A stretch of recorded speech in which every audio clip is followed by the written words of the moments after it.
Malaysia adalah negara di Asia Tenggara yang mempunyai masyarakat berbilang kaum. Oleh sebab itu, negara kita juga terdapat budaya yang kaya dalam pelbagai aspek-aspek kesenian. Salah satu contoh daripadanya adalah seni muzik tradisional India. Muzik tradisional India mungkin diasaskan daripada tradisi kepercayaan agama mereka.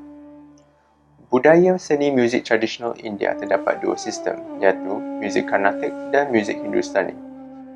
Oleh kerana golongan Tamil dan India Selatan adalah kumpulan yang dominan dalam kalangan masyarakat India di Malaysia, muzik Carnatic India Selatan adalah satu sistem muzik yang paling ditubuhkan. Antara ciri-ciri yang berbeza antara sistem Hindustani dan Carnatic adalah muzik klasik Hindustani lebih berorientasi lirik, sementara muzik klasik Carnatic menekankan struktur muzik. Muzik klasik India seperti yang dipersembahkan di Malaysia tetap diamalkan secara sahih. Budaya ini tidak dipengaruhi oleh seni muzik lain dan kekal pada asalnya, dan masih mencerminkan kehidupan masyarakat India dahulu, mana muzik digunakan untuk menyempurnakan jiwa raga seseorang. Unsur-unsur asas muzik Carnatic adalah raga dan talah. Raga adalah skala nota, sementara talah adalah ukuran massa. Konsep muzik Carnatic biasanya dimulakan dengan komposisi dengan lirik dan petikan dalam raga yang tertentu. Ini akan diikuti oleh beberapa komposisi utama dan seterusnya beberapa komposisi kecil. Di Malaysia, muzik India tradisional dan klasik dikaji dan dipersembahkan oleh rakyat Malaysia yang berasal dari etnik India dengan bahan yang masih berasal dari India. Persembahan muzik terutama dalam bentuk drama, tarian yang menggabungkan ensemble instrumen, muzik vokal dan tarian. Alat muzik yang digunakan dalam persembahan diimport dari India selama bertahun-tahun. Muzik Punjabi telah berkembang di Malaysia. Salah satu contoh muzik Punjabi yang terkenal ialah Bagah. Terdapat lagu-lagu Malaysia kini yang mempunyai pengaruhan daripada kaum Punjabi. Sebagai contoh, suara dol, alat muzik yang digunakan terutamanya oleh orang-orang Punjab, telah dimasukkan dalam pelbagai lagu-lagu Melayu, Cina dan India di Malaysia. Seperti yang telah kita ketahui, alat muzik India tradisional terdapat dikelaskan kepada 4 kategori, iaitu yang pertamanya chordophone, instrumen rentetan, yang kedua aerophone, instrumen angin, yang ketiga membranophone iaitu drum, dan yang terakhir adalah idiophone iaitu instrumen perkusi bukan drum. Saya akan menerangkan lebih lanjut tentang chordophone.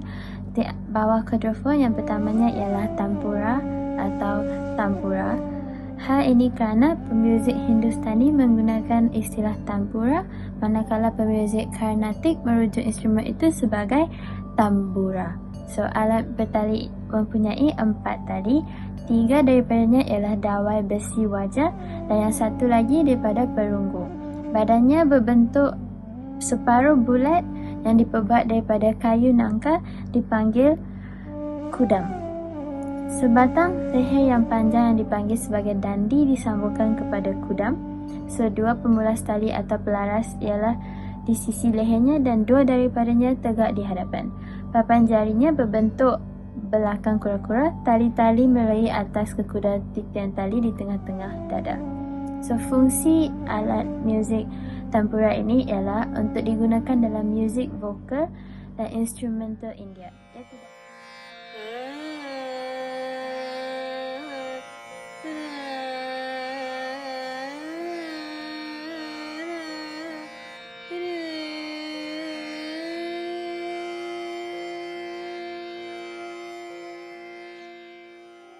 Sitar adalah satu alat muzik yang berasal dari Asia Selatan. Sitar merupakan alat muzik yang sering digunakan dalam seni muzik klasik Hindustan sejak akhir zaman pertengahan. Veena adalah pendahulu sitar.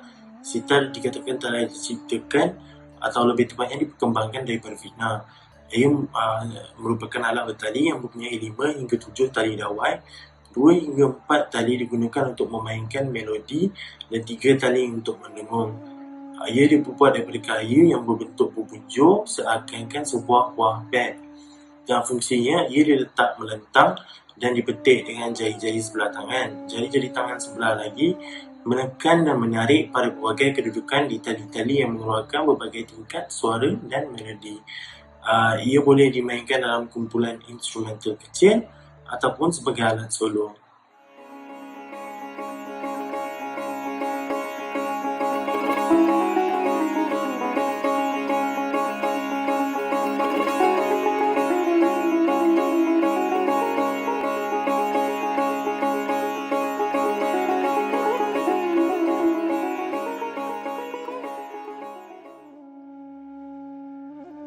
Harmonium adalah aerofon buluh bebas yang merupakan alat yang paling biasa digunakan di India Utara.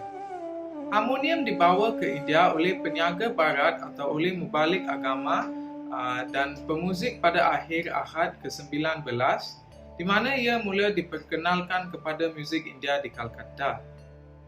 Harmonium India adalah kotak muda ali kecil dengan bahagian bawah yang terbuka untuk bertindang sebagai belos.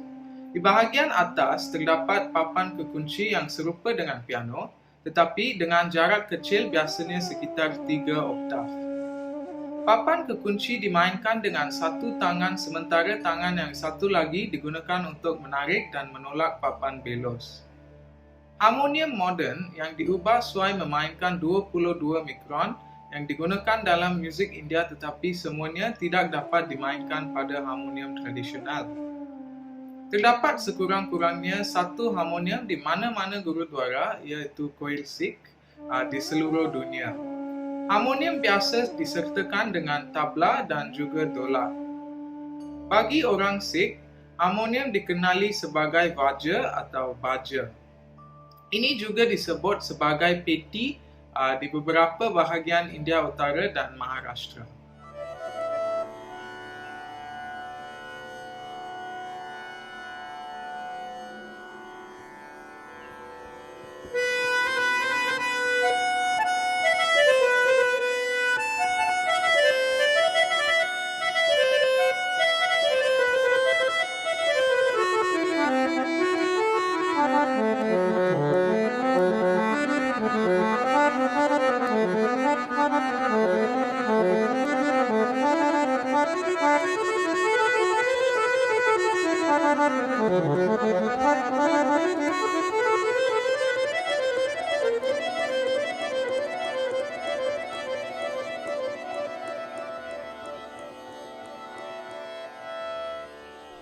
Bansuri adalah seruling yang berasal dari benua kecil India.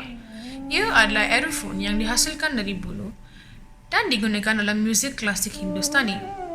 Bansuri secara tradisional dibuat dari batang bulu tunggal dengan lubang 6 atau 7 jari. Seruling adalah tiup bulu sederhana dengan lubang seragam. Tiupnya mesti ditutup pada satu hujung. Penutupan mungkin semula jadi iaitu dengan simpul batang atau jika tidak ada penutupan semula jadi, satu ujungnya boleh dipasang dengan gabus atau penyumbal. Bulu yang dipilih untuk membuat seruling mesti dipilih dengan berhati-hati. Tanaman ini tidak boleh terlalu tua ataupun terlalu muda. Dengan ketebalan sederhana dan batangnya harus bersih dan halus, bebas dari retakan, lebam, lubang atau kerosakan lain. Setelah dipilih, tiup bulu yang paling baik dikeringkan di tempat teduh selama lebih kurang 1 tahun. Ia kemudian siap diubah menjadi seruling untuk memiliki lubang dengan ukuran dan bilangan yang sesuai yang ditembus ke dalamnya. Seruling seperti bansuri digambarkan dalam kelukisan zaman purba Buddha, Hindu dan Jain. Biasa dalam ikonografi Dewa Hindu Krishna. Ia sangat berkaitan dengan kisah cinta Krishna dan Radha. Bansuri dipuja sebagai alat ketuhanan Dewa Krishna dan sering dikaitkan dengan tarian rasa lila Krishna.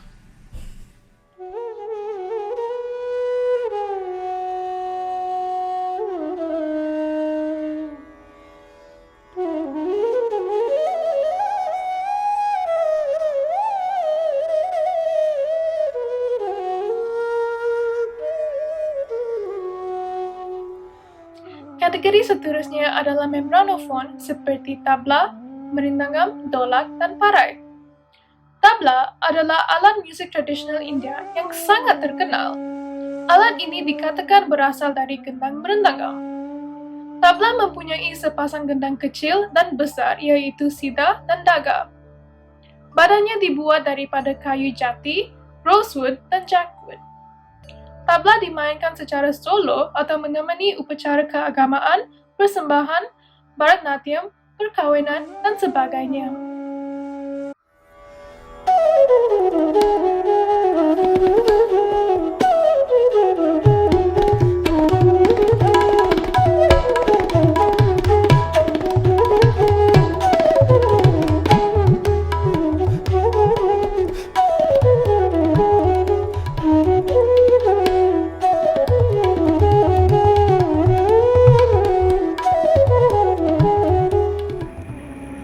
Mridangam adalah salah satu alat perkasi yang paling terkenal dalam musik India.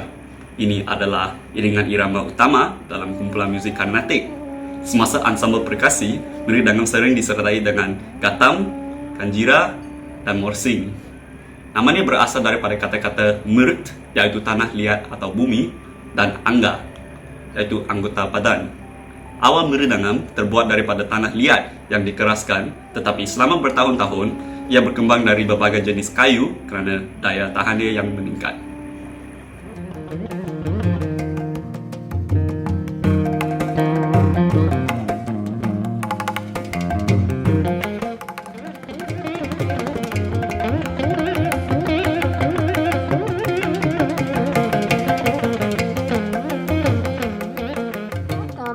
adalah sejenis alat perkusi yang digunakan dalam pelbagai repertoire di India. Gatam adalah salah satu alat perkusi kuno di India. Ia adalah periuk tanah liat yang mempunyai mulut yang sempit. Dari mulut, ia condong keluar untuk membentuk rabung. Ia dibuat daripada tanah liat yang disokong dengan tembaga ataupun tembaga dengan lapisan besi yang nipis.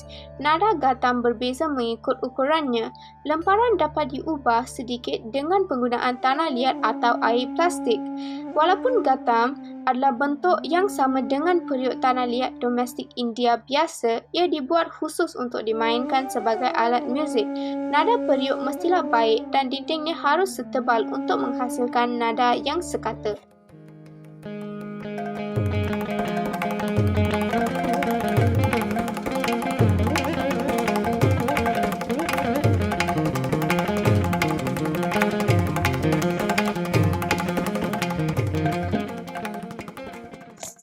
Melalui tugasan ini, kami telah belajar secara mendalam tentang kepentingan seni muzik tradisional budaya India dalam membentuk budaya muzik pada zaman kini dan bagaimana ia telah memain peranan untuk menjadi inspirasi pada para ahli pemuzik terutamanya dalam zaman 70-an dan 80-an.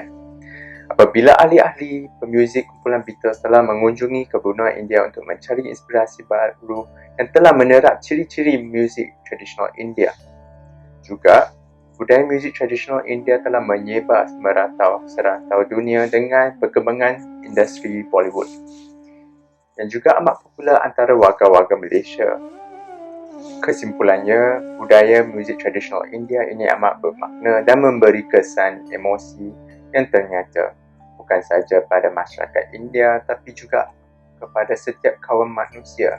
Ia merupakan bukti yang setara atas kemahiran dan kemajuan sesuatu budaya dalam aspek-aspek kesenian dan falsafah. Juga, namun begitu, banyak lagi usaha yang perlu dibuat untuk mengekalkan budaya muzik tradisional. Sayangnya, budaya muzik tidak seperti sebuah bangunan bersejarah yang merupakan aspek budaya yang fizikal, tapi sesuatu amalan tradisi yang mudah dilupai jikalau tidak diterap oleh generasi muda.